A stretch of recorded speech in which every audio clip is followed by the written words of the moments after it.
자, 요한계시록 3장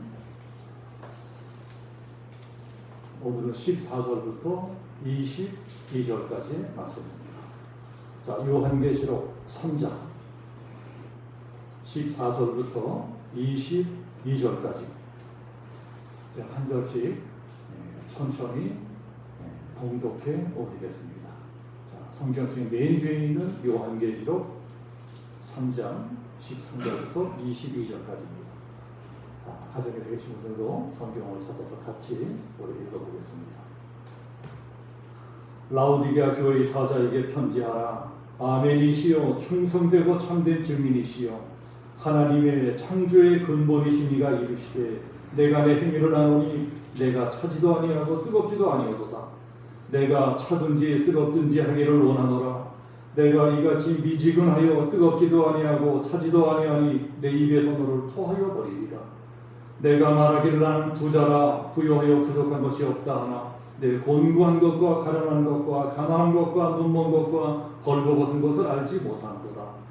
내가 너를 권하노니 내게서 불로 연단한 금을 사서 부유하게 하고 흰옷을 사서 입어 벌거벗은 수치를 보이지 않게 하고 안약을 사서 눈에 발라보게 하라. 물은 내가 사랑하는 자를 책망하여 징계하노니 그러므로 내가 열심을 내라 회개하라. 볼지어다 내가 문 밖에 서서 두드리노니 누구든지 내 음성을 듣고 문을 열면 내가 그에게로 들어가 그와 더불어 먹고 그는 나와 더불어 먹으리라.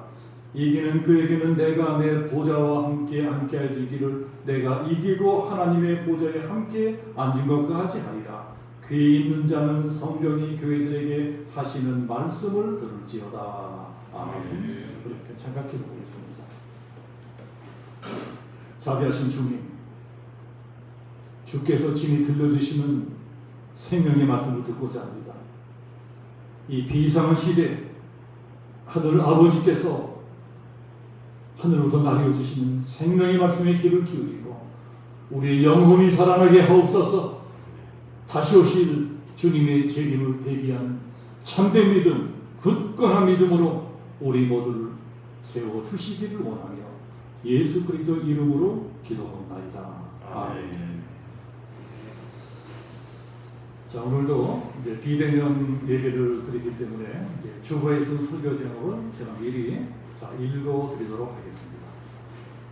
자, 오늘의 설교 제목은 결혼합시다. 자, 오늘의 설교 제목은 결혼합시다입니다.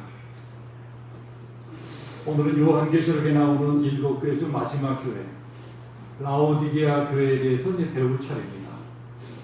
이제 그동안 우리들이 배운 교회가 어떤 교회들이었나요? 이제 에베소 교회는 첫사랑을 잃어버린 교회였습니다. 그리고 책망을 받았습니다. 서머나 교회는 죽기까지 충성한 교회였습니다. 그래서 칭찬을 받았습니다. 버가모 교회는 발람의 교훈, 즉 비질의 길을 따르는 교회였습니다. 그래서 책망을 받았습니다. 두아데라 교회는 이세벨을 용납한 교회입니다. 세상에 빠져서 유혹에 빠져서 적당히 생각을 했습니다. 그래서 책망을 받았습니다. 지난주 배운 빌라델비아 교회는 작은 교회였습니다. 그러나 끝까지 믿음을 지켰습니다. 그래서 칭찬을 받았습니다. 자, 우리들이 본받을 교회가 빌라델비아 교회입니다. 오늘 마지막으로 배우게 될 라오디게아 교회는 어떤 교회냐? 여러 가지가 있지만 자, 우리들이 꼭 명심할 것이 예수님의 마음을 깨닫게 되는 교회입니다.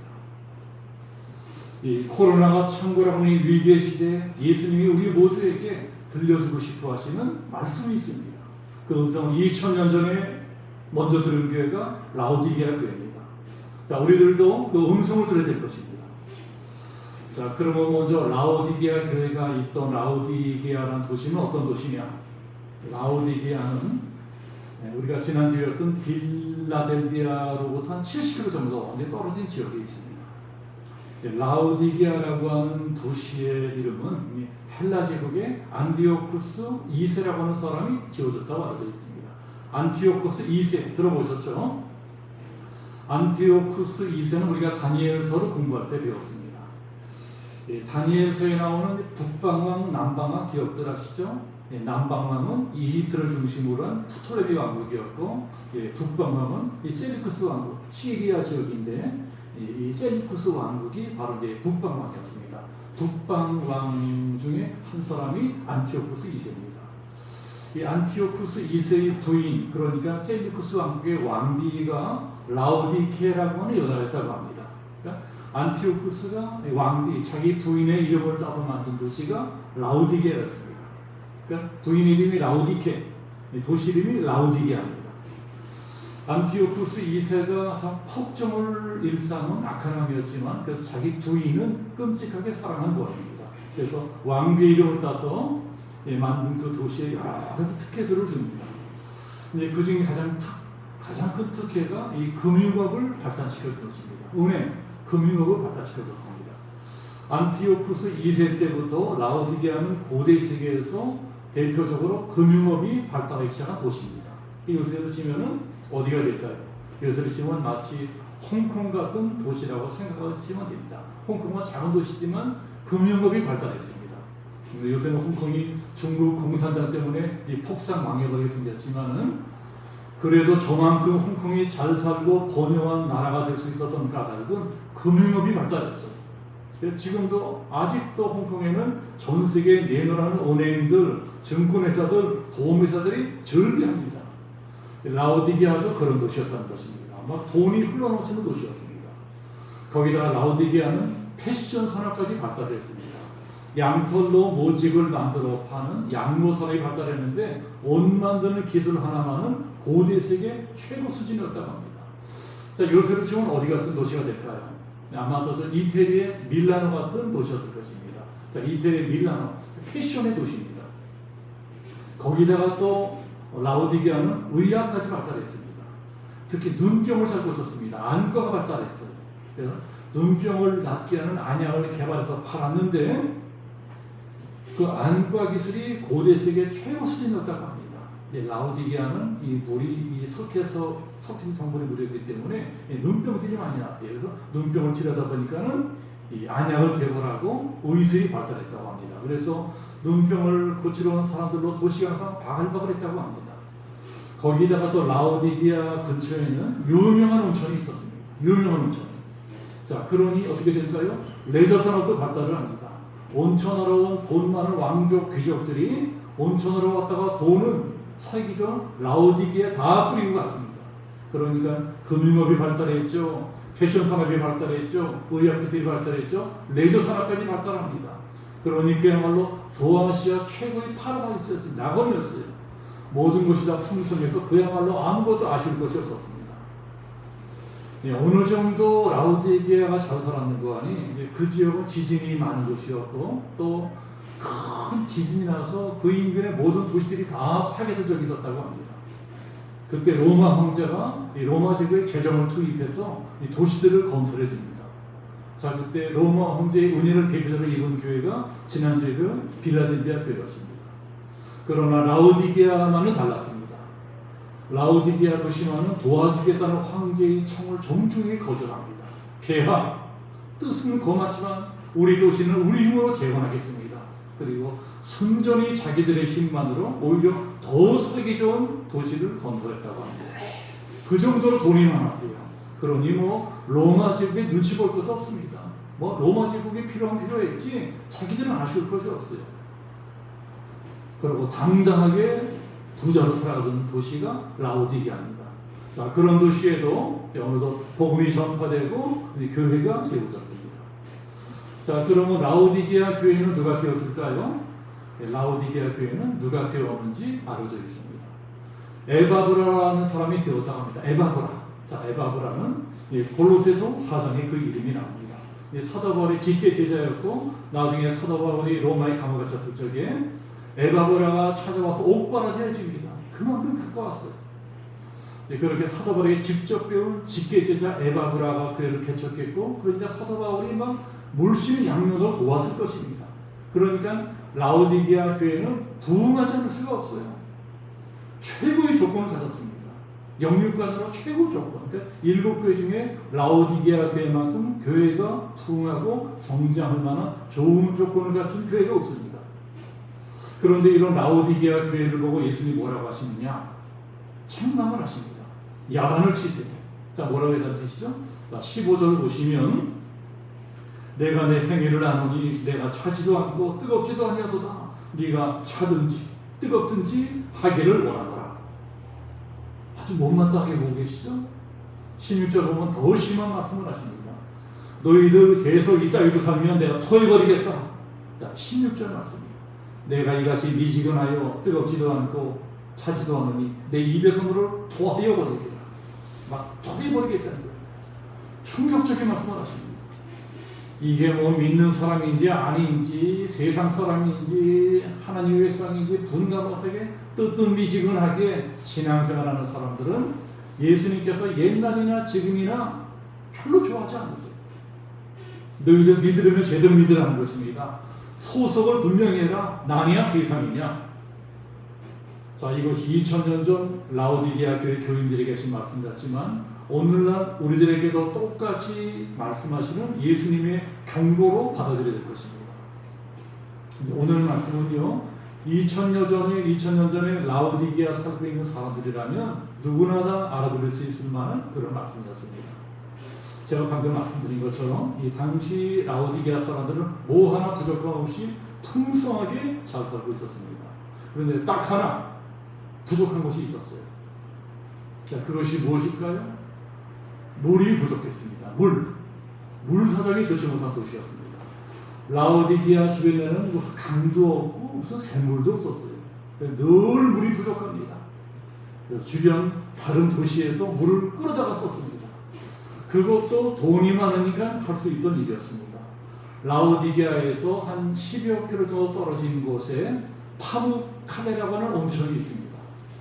자, 혹시 성기순례 가신 분들은 이 파무칼레 가보셨을 것입니다. 파무칼레, 지금도 터키에서 가장 유명한 관광지고 휴양지고 가장 많은 돈을 벌어들인 곳입니다.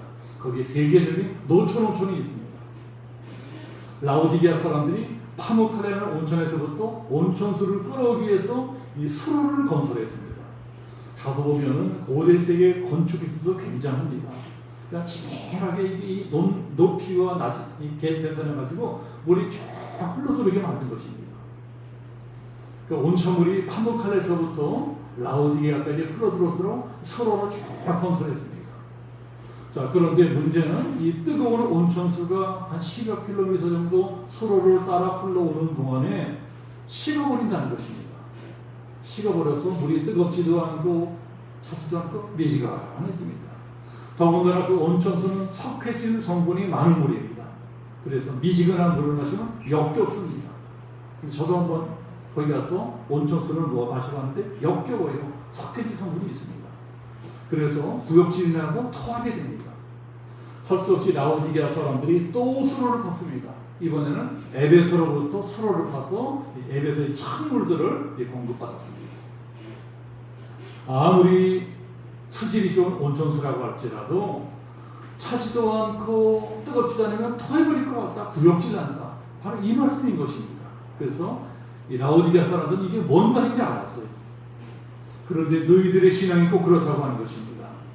나는 너희들이 신앙생활을 하면 토해버릴 것 같다. 이게 라오디게아 사람들만 그런 것일까요? 어쩌면 오늘날 우리도 그러고 살고 있는지 모릅니다. 21세기를 살아가고 있는 우리들은 정말 인류 역사상 최고로 풍성한 물질 문명을 들고 있습니다. 지금 얼마나 잘 살고 있습니까? 그러나 이상하게 우리들의 신앙은 돈이 많아지고 살기가 편해질수록 점점 나태해지고 부패하고 타락합니다. 가난하고 핍박받을 적에는 그렇게 순수하고 뜨겁던 신앙이 점점 교회에 돈이 많아지고 힘이 생기고 그러면 이상하게 점점 부패하고 타락을 합니다.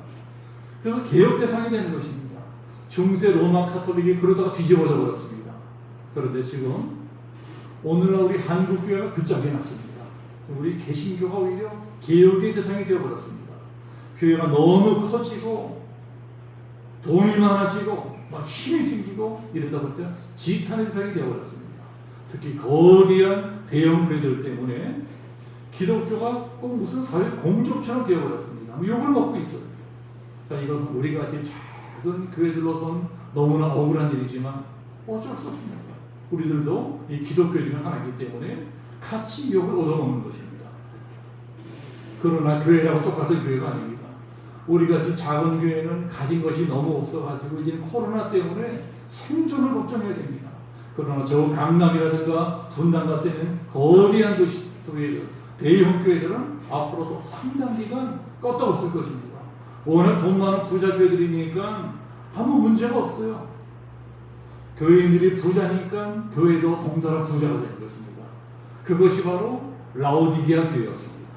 자, 17절 보세요.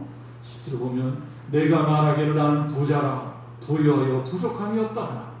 돈이 너무 많아가지고 우리는 아무 부족한 것이 없다는 것입니다. 그러니 하나님도 필요가 없어요. 하나님이 도와주지 않으셔도 우리가 그런 돈으로 다 해결할 수 있습니다.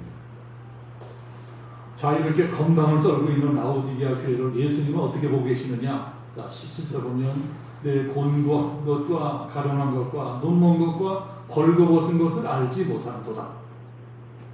예수님 눈에는 라오디게아 교회가 어떻게 보입니까? 곤고하게 보입니다. 가련하게 보입니다. 가난하게 보입니다. 눈먼 장님으로 보입니다. 벌거벗은 것으로 보입니다. 세상 사람들이 보는 것과 예수님이 보는 것은 다릅니다. 세상 사람들은 눈에 보이는 것만 봅니다. 그래서 부자로 잘 사는 사람들은 야 좋겠다 이 부러워합니다. 그러나 예수님은 눈에 보이지 않는 것을 보십니다. 영적인 것을 보십니다. 속을 보세요.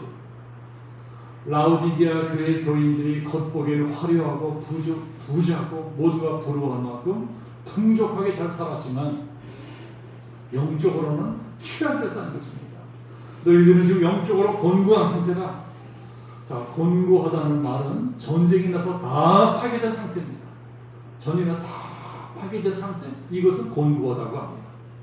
예수님 보시기에는 라오디게아 교회가 그런 상태였습니다. 너희들 지금 이대로 계속 가다가는 정말 피로처럼 될 것이다. 다 망해버릴 것이다. 예수님께서는 지금 라오디게아 교회의 미래를 보고 있습니다. 그래서 가련하다고 하십니다. 너희들 정말 가련하다, 불쌍하구나. 너희들이 지금 부자라고, 그래서 부족한 것이 없다고, 천만에 너희들은 너무 가난하다, 가난뱅이들이야. 지금 최고로 부자로 살아가는 사람들에게 이게 뭔 소리입니까? 영적으로 가난하다는 것입니다. 라오디게아 교회의 미래는 그렇게 된다는 것입니다. 예수님 지금 떵떵거리고 사는 라오디게아 교회의 미래를 보고 계십니다. 너희들 얼마가잖아 다 망할 것이다. 다 망해서 가난뱅이가 될 것이다. 그리고 실제로 역사적으로 그렇게 되어버렸습니다. 우리나라는 절대 그렇게 되면 안 되겠습니다. 우리나라 교회들은 절대 그렇게 되면 안 되겠습니다. 또 뭐라고 하시나요? 너희들은 다 장님들이다. 다 눈이 멀었다는 것입니다. 자, 이것도 뭔 말씀입니까? 라오디게아는 안과 기술이 최고로 발달한 도시입니다. 안약을 개발해서 최근 명사가 얻고 있는 도시입니다. 눈먼 사람도 라오디게아 가서는 눈을 뜰 거 아니에요. 자, 그런 사람들에게 눈이 멀었다고 말씀하세요. 왜 그래요? 영적으로 눈이 멀었다고 하는 것입니다. 너희들이 영적으로는 장님이다. 뭐가 옳고 그런지 분간하지 못한다는 것입니다. 영적 분별력이 없다는 것입니다. 눈에 보이는 것만 좋다고 따라 살아갑니다.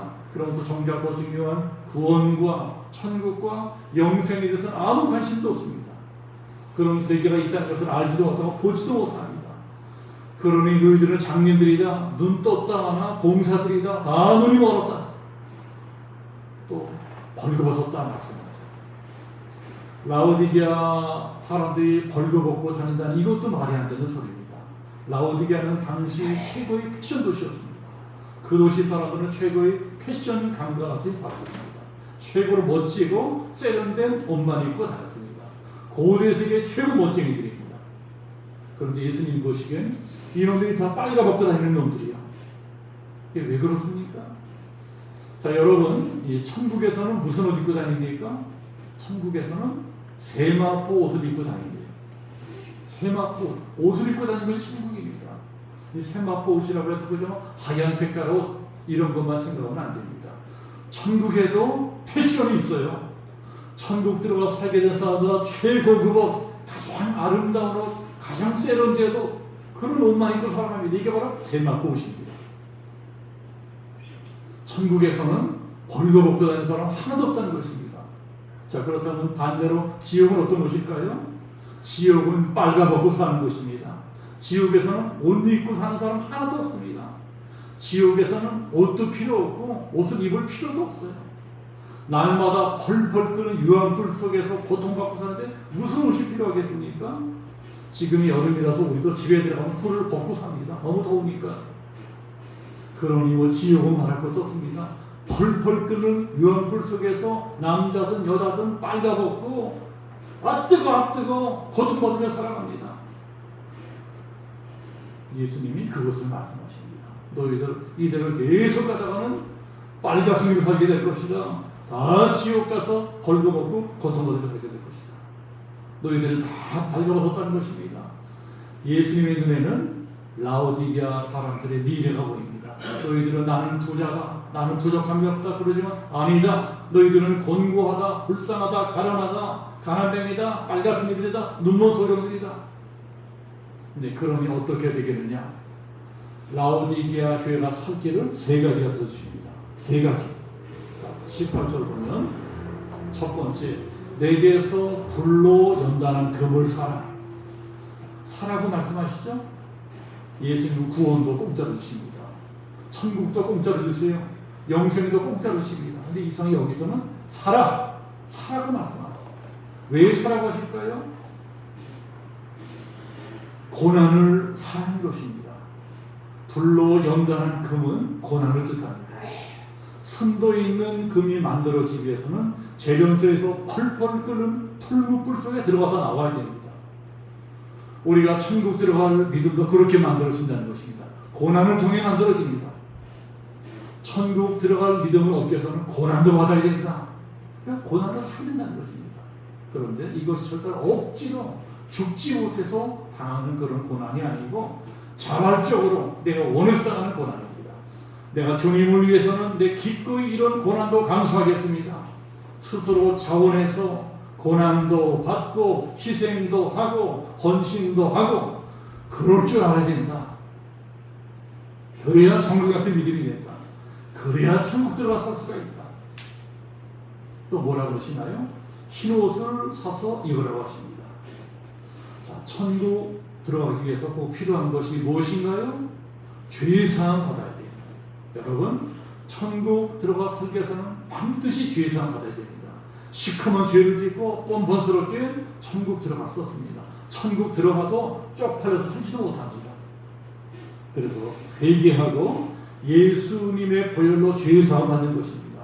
죄가 덕지덕지 붙어있는 영혼의 옷, 이 영혼의 옷을 내 육신을, 내 죄를 예수님의 보혈로 깨끗하게 빨아야 되는 것입니다. 예수님의 보혈로 내 영혼을 세탁하면, 내 영혼의 옷인 내 몸을 세탁하면 흰 눈처럼 양털처럼 깨끗하게 됩니다. 신부가 있는 웨딩드레스가 된다는 것입니다. 자, 여러분, 천국 들어가려면 우리들이 웨딩드레스 입는 것입니다. 천국 들어간다는 것이 신부가 결혼식장 입장한 것처럼 웨딩드레스 입는 것입니다. 그리고 마지막으로 안약을 사서 눈에 발라서 보게 하라. 영적인 분별력을 가지라는 것입니다. 깨어서 기도해라. 말씀을 사랑해라. 예배를 사모해라. 하나님 말씀에 귀를 기울이면서 뭐가 옳고 뭐가 그른 것인지 분별할 줄 알아라. 지혜자가 되어라. 이것이 생명으로 하는 길인가 멸망으로 하는 길인가 분별할 줄 알아야 된다. 예수님께서 우리에게 주고 싶은